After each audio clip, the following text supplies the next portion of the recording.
teachers, parents, guests, and fellow graduates. Erev Tov, good evening.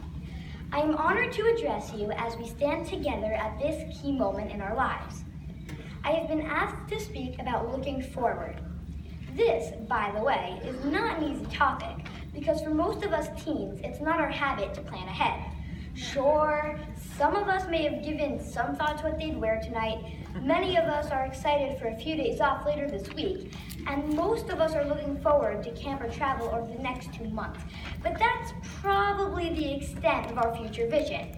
So how can we make sense of this milestone where we celebrate our past accomplishments as something that has significance for our future? As is often the case, when we as Jews are faced with an important question, we look to the Torah for answers. This year in Chumash class, we got to learn a verse in which we find the lesson of looking forward. By the discussion of the construction and purpose of the Arei Miklat, cities of refuge, the Torah uses weird phrasing. In Sefer Devarim, Perek Daled, Pasuk Mem Aleph, it says, Az yavdil Moshe shalosh arim be'ever hayarden mizracha shamesh. Loosely translated, this means, then Moses will separate 3 cities beyond the Jordan towards the sun rising. But grammatically, this doesn't make sense. It says then, as, in past tense, and then says yavdil, he will, in future tense. It's like someone saying, this is what I did today. I will do my work. It just doesn't make sense. Rashi asks this question and gives an inspiring answer. He says, Natan lev lihiyot chared ledavar sheyavdilem. Ve'af al pi she'enan kultot ad sheyavdilu otan shebe'eretz Canaan, amar Moshe mitzvar she'efshar lekayma akayemna. The translation of this is, Moses set his heart to hasten to implement to separate them. And even though they were not to serve as cities of refuge until those of the land of Canaan would be separated, Moses said, any commandment that is possible to fulfill, I will fulfill.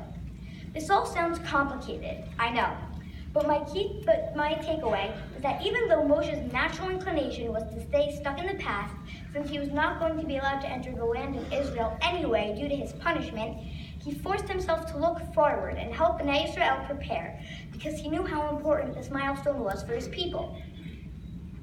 We learn from this that looking forward is necessary for important things. It's not like it says, and then Moshe will get a pet lizard and name him Yankee.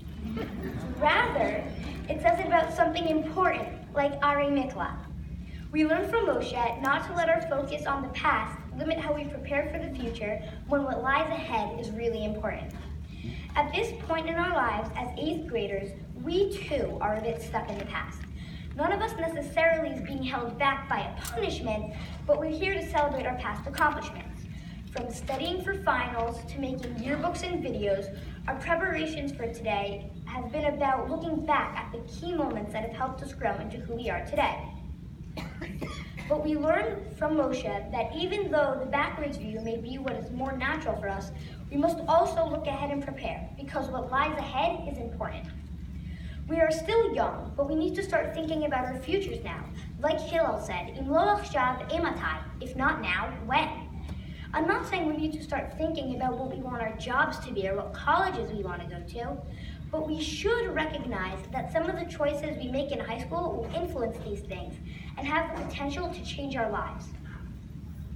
We're all tired of being told we're the largest JKJ class ever. But think for a moment about what that size means about the impact we can make at school and in the world. Like Rebecca said, for each one of us, there has been something offered by the school to aid us in working towards our goals. And as we go off to high school, that will continue to be true. Someone here will work on a science project that will contribute to a medical or environmental breakthrough. Someone will work on the campaign of a government official who will drive legislation to change something that matters. Someone will write literature or create art that will change a peer's mind about something important. We'll serve our communities and we'll do chesed. We'll score winning shots, earn titles and trophies, and create reputations for ourselves and for our schools. We'll start to discover interests and passions we never knew we had, decide what we love and what we hate, make mistakes, and learn from them. And all of that will be before we leave high school. And then what? We'll continue on, some to Israel and college and into the world, where we'll have the chance to make even more of an impact. It's kind of exciting and scary and overwhelming all at the same time to think about all of it. So before we get too far ahead of ourselves, perhaps being a bit grounded in the past while thinking about the future as Moshe was is not such a bad thing. So to that end, in preparing for tonight, I looked back on a speech I made in 4th grade. It was my first speech in front of a crowd. I was a tiny little guy with a super high voice who had been asked to speak at a JKHA open house. In that speech, I said my favorite things about JKHA were the teachers, the special activities, and, most importantly, my peers and my close friendships. Since then, I have moved from lower school to middle school, discovered new interests, and have even gotten a bit less tiny and less of a high voice. But with all of those years, not much has changed. The teachers here, the creative ways we learn, and the incredible supportive friendships I've formed are still the foundation of my educational experience here. And if all of that can stay stable over the last 4 years, I believe it will continue to do so over the next 4.